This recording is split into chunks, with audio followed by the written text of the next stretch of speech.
This is the second video in the coordination chemistry lecture series, and in this video I'll discuss two theories of coordination complexes. First, Werner theory, and then followed by valence bond theory.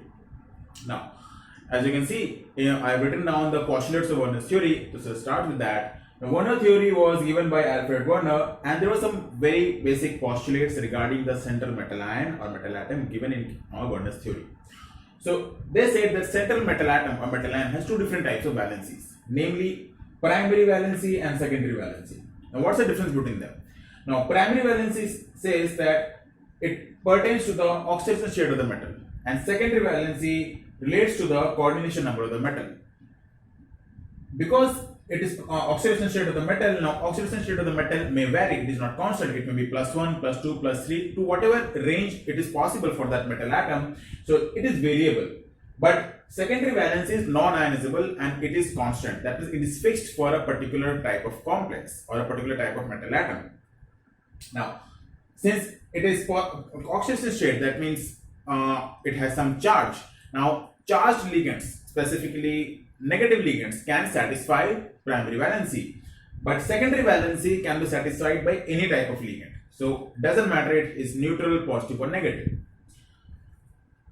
Primary valency is non-directional, but secondary valency is directional. Directional means it is directed towards some fixed positions in space.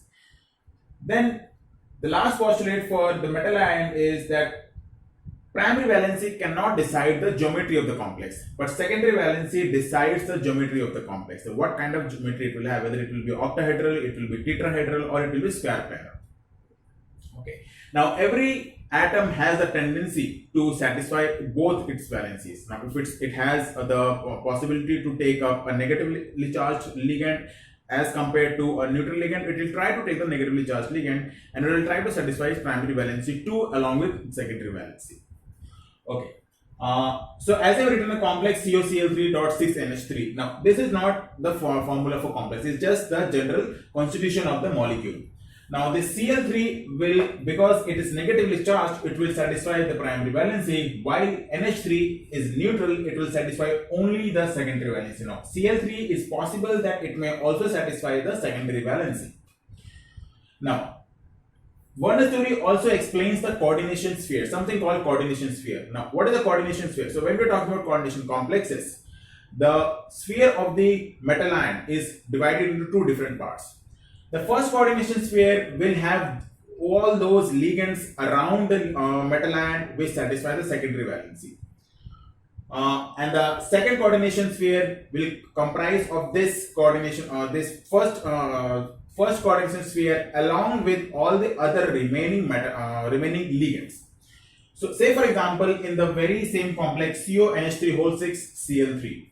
Now CONH3 NH3 is satisfying the secondary valency. So this CONH3 will constitute the first coordination sphere, which is what we actually know as the coordination complex. So this CONH3 is the complex that we know. So that constitutes the first coordination sphere, and this complex along with the ligand which satisfies the primary valency, this whole as a whole is known as the second coordination sphere.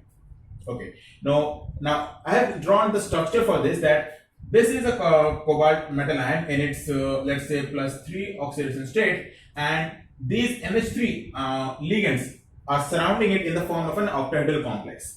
Now these NH3s are satisfying the secondary valency, and that is why they are directed in fixed positions in space.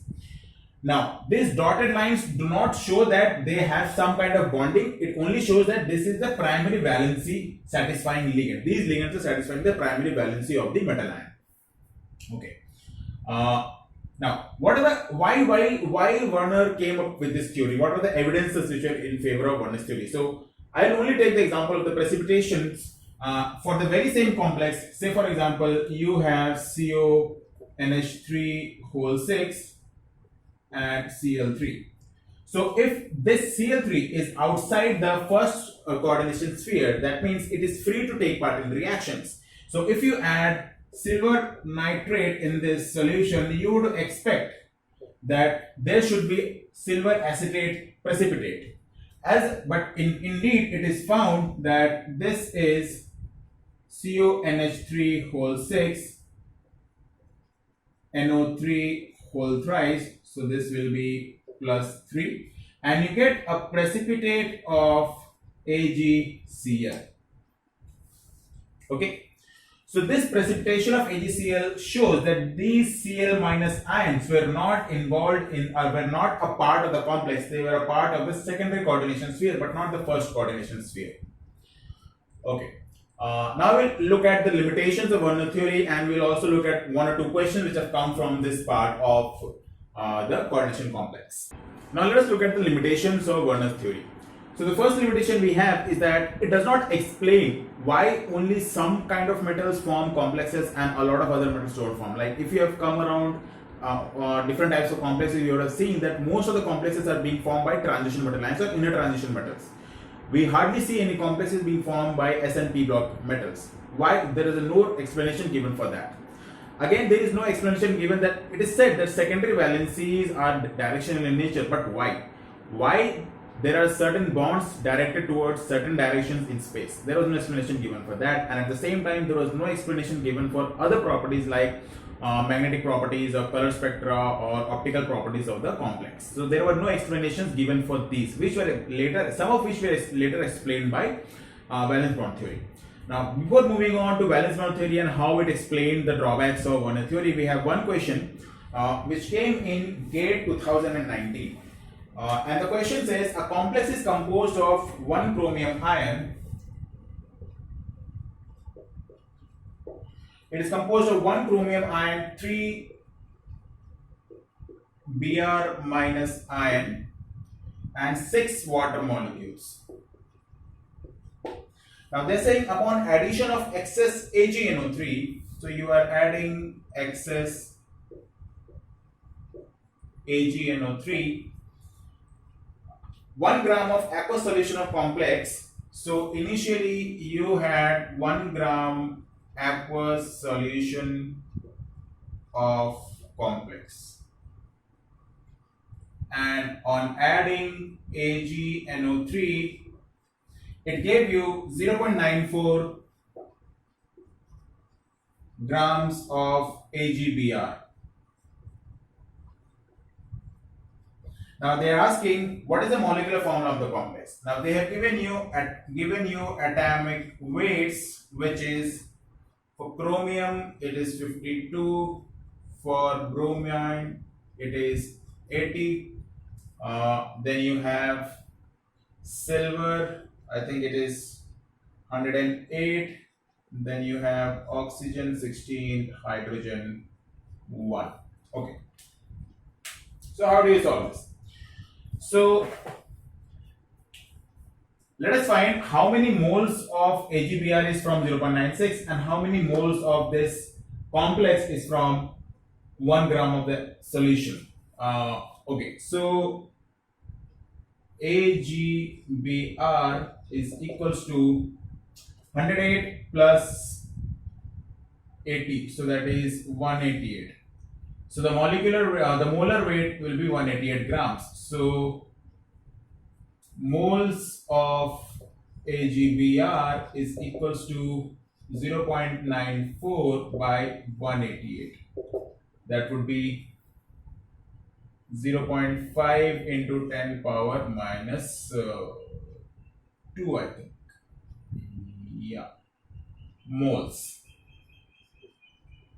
Okay. Now let us see how many moles of this complex. So this complex has 6 water molecules. That will be 108. 3 Br molecules, that will be 240, and 1 Cr, that will be 52. So this would be 400. Now n moles of complex would be 1 upon 400. That would be somewhere 0.25 into 10 power minus 2. Okay. So that means 0.25, let's forget 10 power minus 2. So 0.25 moles of complex gives 0.5 moles of AgBr. So that is possible that if each complex is donating two atoms of Br. So that means twice the number of Br minus ions are being released by each complex. So that is possible if the formula of the complex is something like this.